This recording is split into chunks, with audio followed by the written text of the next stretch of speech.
great moment in history, or a great moment in your life, a moment that could change the direction of your country.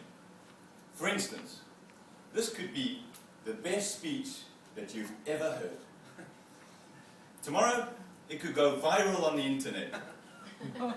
By Monday, I could be sitting on a couch on Saldome, explaining to Belen Esteban why I think she probably won't go down in history as the greatest moment in Spain. And then by next Saturday, I'll be on the David Letterman show giving the same speech and uniting the world in the greatness of the speech and bringing peace to war-torn countries. Okay, maybe not. But the thing is that any moment in your life can be a great moment.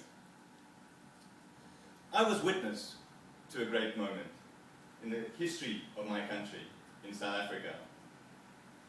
A moment that was so fantastic that it united the country in a common goal.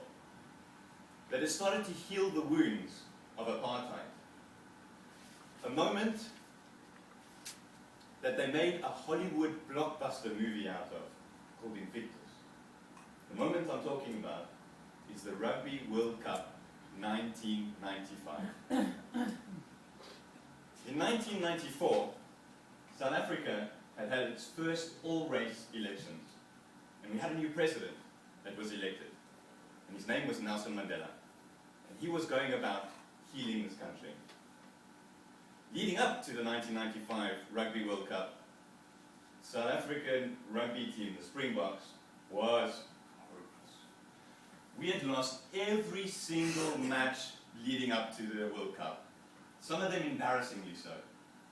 And so the press started writing us off, and there was a negative feeling within the country.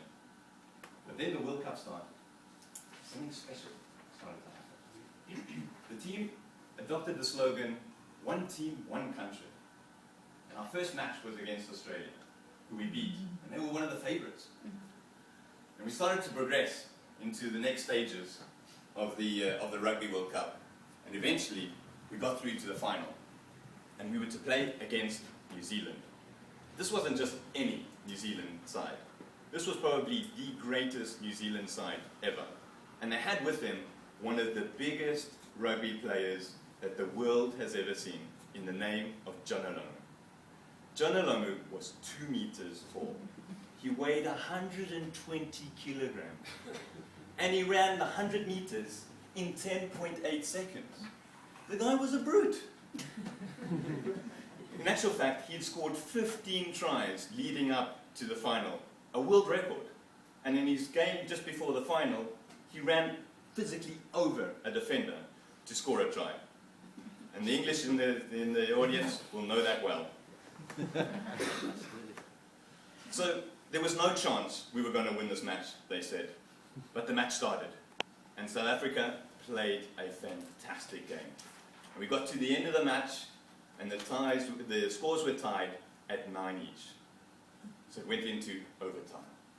The second half of overtime, and Joost van der Westhuizen, our scrum half, grabbed the ball from the back of the scrum. He looked up, and he saw Joel Stransky standing on a 22-meter line, waiting, ready for the ball. And this will happen in slow motion for me.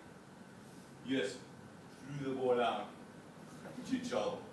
Joel standing there, ready, waiting, caught the ball, dropped it purposefully, and launched his foot through the ball and made the most perfect connection to that rugby ball. The ball went up and up and up, and it started spinning over and over and over on its axis.